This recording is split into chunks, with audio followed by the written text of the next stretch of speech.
I need someone to explain to me why every single romantasy book starts with a girl who is somehow emotionally shattered, suspiciously powerful, and one mild inconvenience away from discovering she's the chosen one.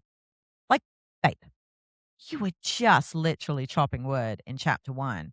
Now suddenly you're the lost heir to a cursed kingdom, bonded to a dragon, and every man within a 10-mile radius is growling at you like a feral golden retriever with abs.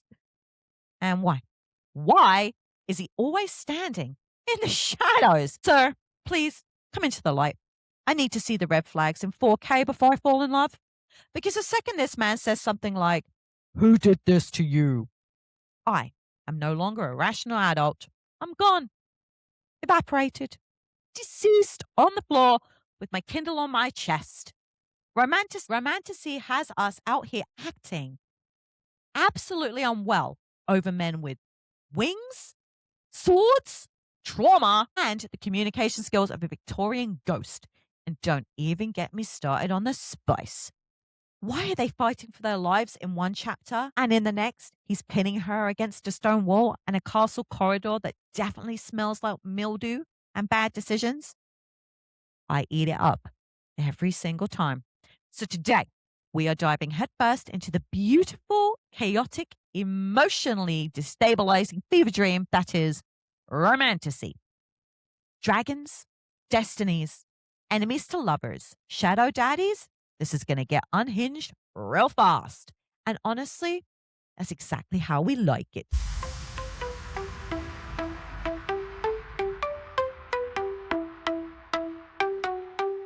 Welcome back, readers, to Litdulterous Whore, the podcast where we read so you don't have to.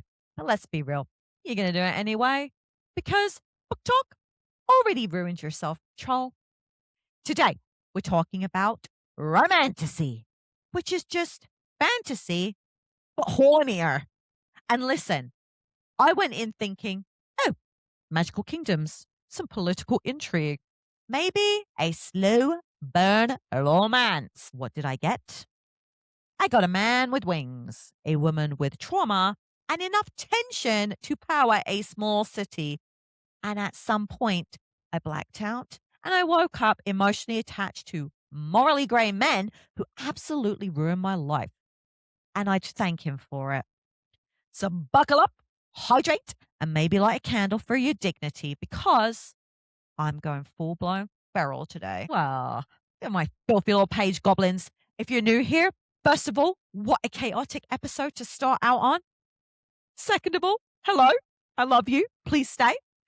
I'm the Litdulterous Whore, where I cheat on my TBR and tell you all about it, where I overshare, overreact, and absolutely spiral over fictional men who don't exist, but somehow have better communication skills than real men. Don't forget to follow, subscribe, give me a 5-star rating, or I will haunt your TBR. And if you want all the extras, the unfiltered takes, and the stuff that would absolutely get me banned, that's right over on Patreon. All right, let's talk romantasy. Okay, so for the 3 people in the back who have somehow avoided this genre, let me teach you all about it. You're coming into your romantasy era. So romantasy is basically fantasy and romantasy had a baby. It's emotional instability. And that's not, oops, I cried at a sad scene. No, this is, I was staring at the wall after one sentence, rereading a paragraph like it holds the secrets of the universe, texting my friends saying, I am not okay, with zero context. It's like somebody took a high fantasy, a romance novel, and a therapy session, and instead of healing anything, they just made it worse. They said, what if we gave them dragons, but also attachment issues? You've got it. Kingdoms at war. Ancient prophecies written in riddles no one fully understands. Magical systems that range from beautifully complex to honestly vibes. Like sometimes there are rules. There are clear rules, structured rules. And then the love interest shows up and suddenly it's like, well, he's the exception. Because romantasy does not care about logic. Romantasy cares about feelings. And the feeling is usually stress. Because while all of this is happening, the wars, the politics, the literal end of the world, the real plot, two idiots making prolonged eye contact. You will have a battlefield covered in chaos, a kingdom on the brink of collapse, a villain giving a full speech about destruction. And the main characters are like, did you feel that? Yes, we felt that. The tension was loud. Romantasy will spend 300 pages building intricate worlds, complicated alliances, and deep lore, only to absolutely derail everything because their hands brushed. And suddenly, I don't care about that war anymore. Who the hell needs a peace treaty when we have chemistry? Also, can we talk about how fast everything escalates? Okay, so like chapter 1, I don't trust him. Chapter 6, he's infuriating, but intriguing. Chapter 11, if anything happens to him, I will personally burn this world to the ground. Wait, what? Excuse me? We skipped at least 6 emotional steps here. And the reveals? Oh, Romantasy loves their reveals. You think you're reading about a normal girl living a hard life, just trying to survive in the big bad world. Wrong. She is secretly powerful. She is secretly someone very important. Secretly, the key to literally everything. And suddenly, ancient beings are interested in her. Powerful men are obsessed with her. And entire kingdoms are like, yeah, she's going to fix all this. Meanwhile, she's like, I just figured out my powers 5 minutes ago. But okay, let's go save the world. And honestly, good for her. And then there's the names. Why is every man named like he crawled out of a spell book or was summoned during a blood moon? If I needed a pronunciation guide, I'm renaming you respectfully because I cannot fall in love with someone I can't confidently say out loud. But at its core, romantasy is not about being realistic. It's about longing, tension that is so delicious. It's painful, almost touching, almost confessing, almost choosing each other until you're so physically stressed about two people who refuse to communicate like adults. And yet, here you are. You're still reading. You're still flipping through the pages like a mad person because somehow the chaos works. The drama hits and the feelings feel bigger than real life ever will. And before you know it, you are so emotionally invested in it. This fictional war, the fictional kingdom, and a fictional man who would absolutely ruin your life. And you'd let him. Now that's romantasy in a nutshell. And yes, we are all very unwell because of it. Now, let's break down the absolute chaos that is romantasy tropes. Because this genre does not just have tropes, it collects them rather aggressively, like Pokemon. And we eat it up every single time, like, yes, give me the same dynamic in a slightly different font. Let's start with enemies to lovers. Yes, fortunately, it is the very backbone of romantasy. The very foundation, if you like. The reason we're all emotionally unstable. Nothing says romance like, I hate you. I hate you more. Accidental hand touching. Oh no. And suddenly eye contact lasts way too long. The breathing gets weird. Someone is pinned against a wall for absolutely no reason. And I'm like, excuse me, you were literally trying to stab her like yesterday. In romantasy, enemies to lovers is not we dislike each other. It's literally attempted murder with some political betrayal and generational hate. And then one of them is like, but what if we kissed? Now they're saving each other mid battle, noticing how Cupids bow of their lips in life threatening situations, whilst committing mild treason as a bonding activity. And I'm sitting there like, you tried to kill her 3 chapters ago. Stand up! Because also, don't. Because I'm enjoying this. Let's talk morally grey man. Sir, let's talk. Are you dangerous? Emotionally constipated? Carrying centuries of unresolved trauma? Making questionable decisions that absolutely violate the Geneva Convention? Perfect.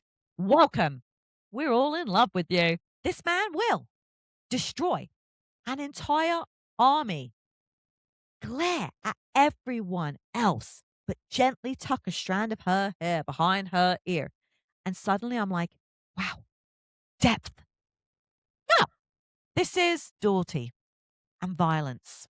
He'll say things like, you don't understand what I've done. Stay away from me. I am not the good guy.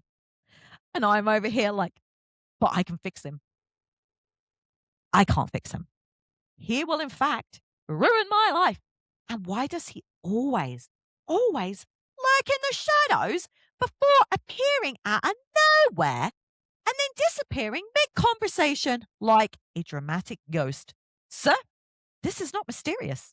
This is inconvenient. But then he hits you with a soft moment. That one soft moment.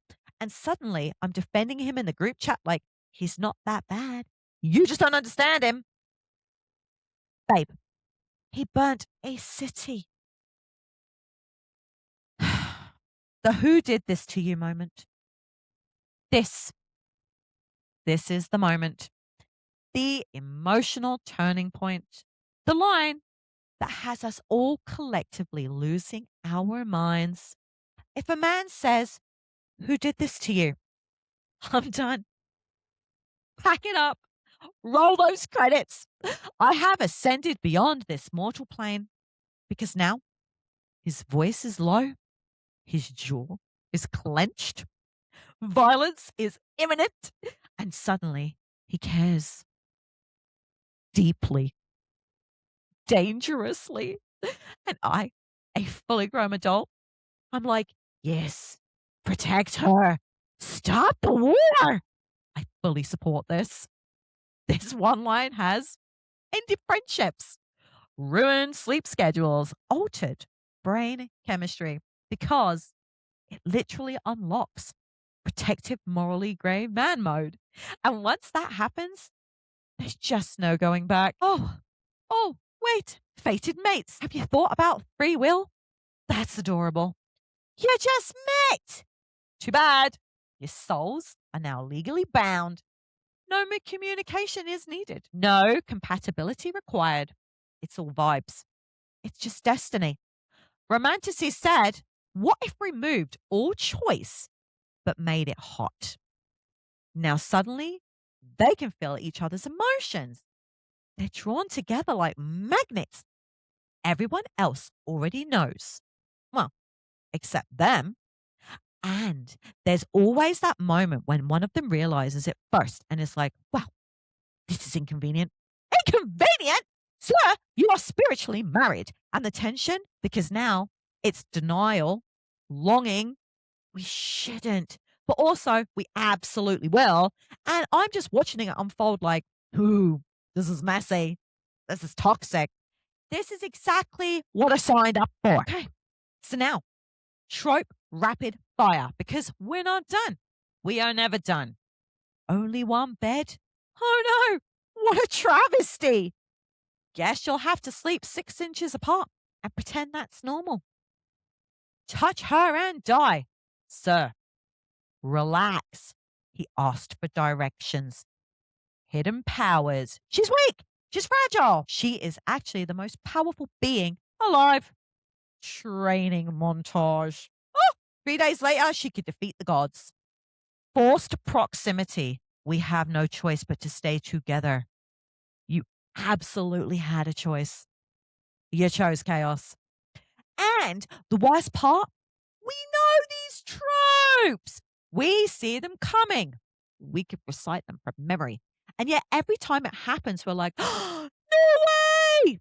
Yes way. That's why we're here. Because romantasy tropes are not about originality. They're about execution. Give me tension, banter, one almost kiss that ruins my entire week. And I will read the same trope in 12 different books. And thank you for it. We are not tired. We are thriving. We're unwell, but we are thriving. Okay, we need to talk about something. And I want you to stay with me here. Don't get defensive. Some of these relationships, they are concerning. Like if this has happened to your friend in real life, you'd be like, hey, bestie, blink twice if you need help. But in romantasy, we're like, okay, but is he tall and brooding? Because you've got kidnapping, but make it romantic. Threats, but make it flirty. War crimes, but he's hot, so it's fine.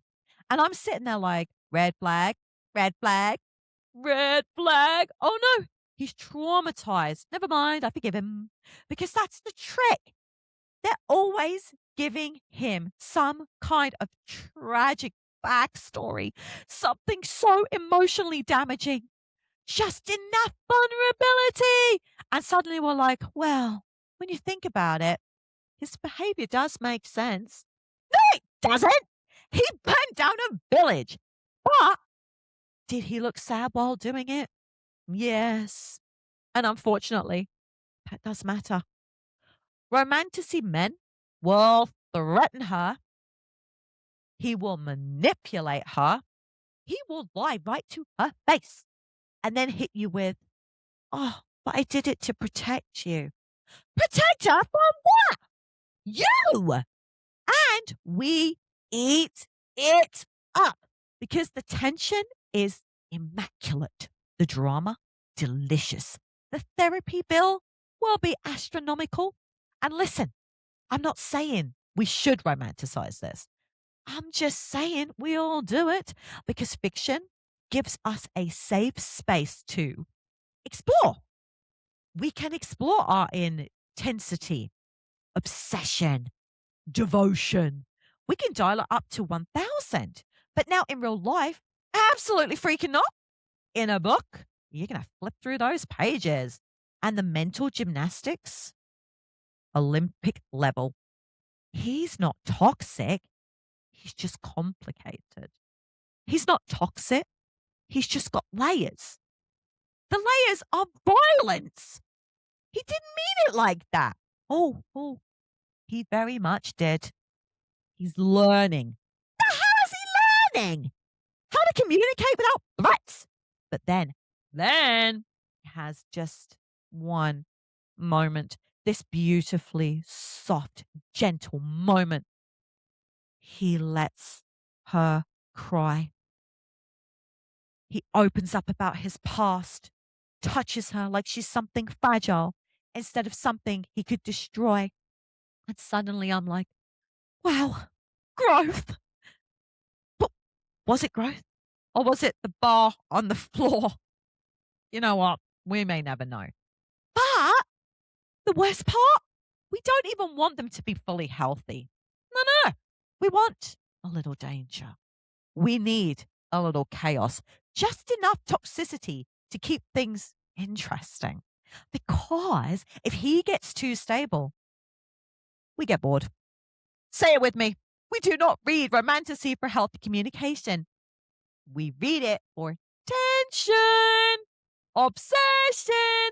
I would destroy the world for you energy. And honestly, that says more about us than it does about the books we read. Now, let's talk about the female leads because they are all the same: strong, stubborn, and deeply committed to making the worst possible decisions at the worst possible time. And I love them for it. Ma'am, you have powers, responsibilities, an entire kingdom depending on you. And you just said, I'm going to do the exact opposite of what everyone told me to do. Respect. Because romantasy heroines are built different. They will ignore every warning, walk directly into danger, trust the one person they absolutely should not. But it works. It works out. Meanwhile, I trip on flat surfaces, forget why I walked into a room, and would absolutely die in chapter 1. These girls are like, I sense danger, and then go towards it. Why? Also, can we talk about the attitude? They will talk back to kings, insult literal gods, threaten men who could snap them in half. And I'm like, go, read the room. But also, don't, because that's the appeal. They're not perfect. They're messy. They're impulsive. They're emotional. They feel things, big things, and they act on it, even when it's a terrible idea. Actually, especially when it's a terrible idea. And the training arcs, please. She trains for 3 days, a week tops, if I'm being generous. And suddenly, she's unbeatable. Like she's mastering ancient magic.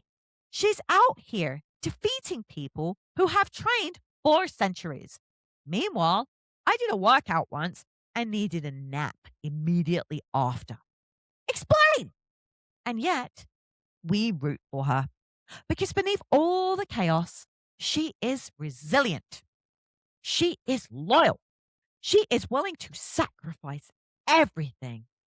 She might make bad decisions, but they come from a place of love, desperation of wanting to protect the people she cares about. And that's what hits. Also, let's be honest, okay? Half the time, the bad decisions are what make the story interesting. There, I said it. If she listened, communicated, made smart choices, there'd be no plot, just peace. And we don't want peace. We want drama. Now, at the end of the day, why do we love this chaos? Why are we willingly putting ourselves through emotional devastation, fictional heartbreak, and sleep deprivation? Because romantasy gives us something special: escape, drama, love that feels bigger than real life. And it's not subtle, it's not quiet, it's intense, it's overwhelming, all consuming. It's the kind of love that says, I would choose you in every lifetime. And yeah, that's unrealistic, but it's also comforting because it takes ordinary feelings, things like fear, loss, love, and amplifies them into something epic, something magical, something that feels like it matters. And for a while, you get to live in a world where love changes everything. People fight for each other, and emotions are allowed to be loud. It's messy. It's emotional. It's completely unhinged. And honestly, I'm the same. All right, my little chaotic book gremlins.